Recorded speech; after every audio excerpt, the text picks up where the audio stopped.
Peace, family. I'm making another lesson, and I came across Judas Escariot, and I'm inclined to make a read on this narration. For it is something that I've been thinking as well, and having the know-how or the knowledge that I'm gathering through learning and submission. I think it's worth a read before I go back to what I was doing. So this is the handbook of established righteousness. We're going to read page 609. I'll try to read and talk less. The head says February 2013, preface to the revelation of Judas Escariot. It would be best if I recorded some background information that gave rise to our getting out the Urim and inquiry of the Lord to learn the truth about Judas. In 1957, I was attending a church called the Rockwood Mission with my grandmother. One Sunday, the minister taught about what the scriptures say about Judas. I was in my middle teens and felt bad that one of the Lord's apostles had failed him. I do not recall which gospel, but what I found further saddened me. I went to my prayer spot in the woods and wept for him, as I knew Judas had repented because he hung himself out of grief. I felt that I could not pray for him as Judas was with the Lord. I felt that I could not pray for him as Judas was with the Lord and not in a place where it was proper for me to have any influence, period. So I went before the Lord and asked him, what about poor Judas? The Lord's Spirit flooded over me and said to me, I have forgiven him. Let me repeat this one.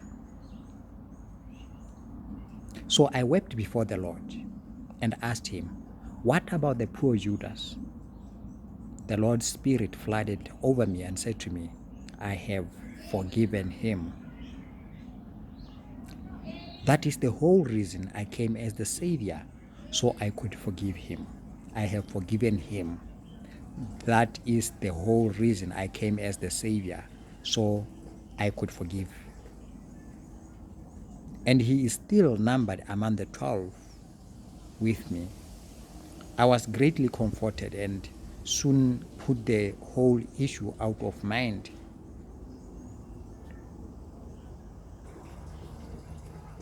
That was over 55 years ago.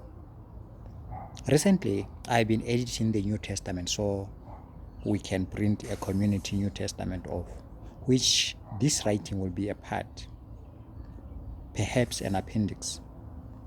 As I went through the Gospel and the book of Acts, lingering questions again began to rise about Judas. One of the things I was editing out of the New Testament was element of racism. I'll repeat that one. One of the things I was editing out of the New Testament was elements of racism. That's very important when we are reading the scriptures. Let's continue. I found a lot of misinformation and contradictions mingled with severe prejudice in regard to Judas. So it doesn't only apply to Judas. So we know as Negroes or black people, that has been going on for decades. No, not decades, but centuries. Okay, now let's continue. Here is some of what I found. One, Judas' name is mentioned often and never without the term or in context of traitor or betrayer. even when he was first called to the apostleship. So even when he was first called, it will be mentioned Judas Iscariot, the traitor or the betrayer, way before we even get to that part of the story. Another, he was called a thief, even though there is no evidence of him stealing anything. Another point, he, of course, is said to have betrayed the Lord, but there is no evidence of him doing that. Here is what I mean. A, he did not have to identify the Lord to the authorities. The Lord identified himself and said twice, "Whom seek you? Who do you seek?" And then, "I am he." So it was the Lord who identified himself. He asked them, "Guys, who do you want? What are you looking for?" And when they said, he said, "Oh, I am he." So the Lord identified him. Judas did not identify the Lord. Point B, there is no evidence that Judas gave the authorities any information that was used in his trials. There is no evidence that Judas gave the authorities any information that was used in his many trials. C, the amount it is recorded that they paid him was completely insufficient to purchase any fields. The amount it is recorded that they paid him was completely insufficient to purchase any field. That amount was not even enough or close to the amount that can be used to buy a field. D, he was said to have a devil, but he traveled in the company of the one supreme person capable of casting out devils. So how did a person possessed with the devil or having a devil have traveled with the one supreme person capable of casting out devils? So that's one point. E, the book of John records Christ telling Judas directly, face to face, that he would betray him.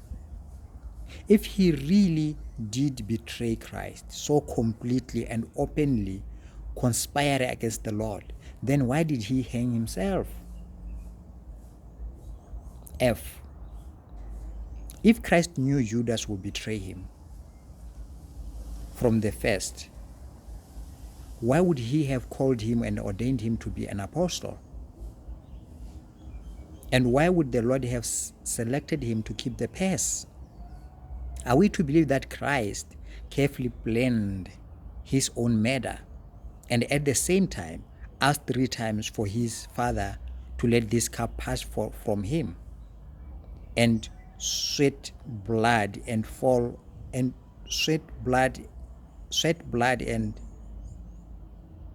on his face, being sorrowed unto death?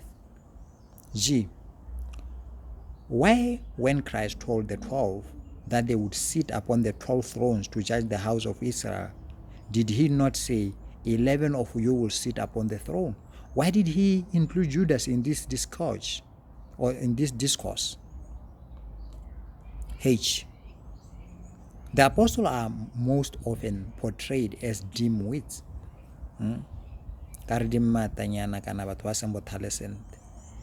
Dim-wits. The apostles are most often portrayed as dim-wits. So the theology of Paul can take precedence over theirs. So it's like they are promoting Paul, the Apostle Paul, over the 12. But Christ chose intelligent and good-hearted men to be his apostles. It is certain that they all were men with a high developed intuitive ability by the end of his ministry. Therefore, it is unrealistic to think that after spending all these intimate years with Judas, who is said to be a son of perdition, a thief, and to have a devil in their dark continents, that they would have had to ask so sincerely at the Last Supper who it was among them that was going to betray the Lord. If he was all that the Gospels say he was, any person in the community would have spent 10 minutes with him and told who it was that was going to betray the Lord.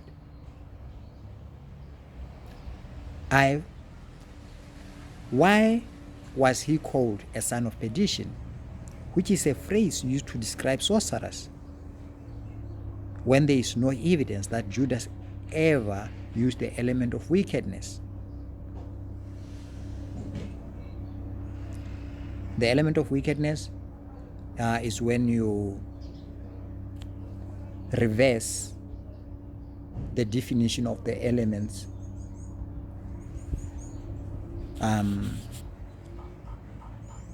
in your spells, or should I say in your worship, deliberately. Because there is also what we call the misuse of elements, when you use something not for bad, but you don't use it for what it was designed or defined to do. That's misuse of elements. Okay, J. And finally, the gospel record that Christ warned very early in his ministry of an apostle who would betray him. Doesn't it seem reasonable that they would be on the lookout after that to see who it may be among them? This would have been a deep topic of discussion over these years. Why then do they act surprised and not know who among them it might be at the Last Supper? All these questions, combined with their real and identifiable racism in every account of him, caused me to yearn for the truth. I've been yearning for that truth as well. So after some preparation, I assembled the scribes and put on Urim and inquired of the Lord. All I was asking for was to see Judas through the eyes of the Lord. All I was asking for was to see Judas through the eyes of the Lord. I was perfectly willing to see him to be anything the Lord would show me, good or bad, or anything in between. The following is a record of what I saw and the scribes recorded. Then I'll pause it here, and we'll go into the vision, the prayer and the vision of they recorded through Urim as part 2.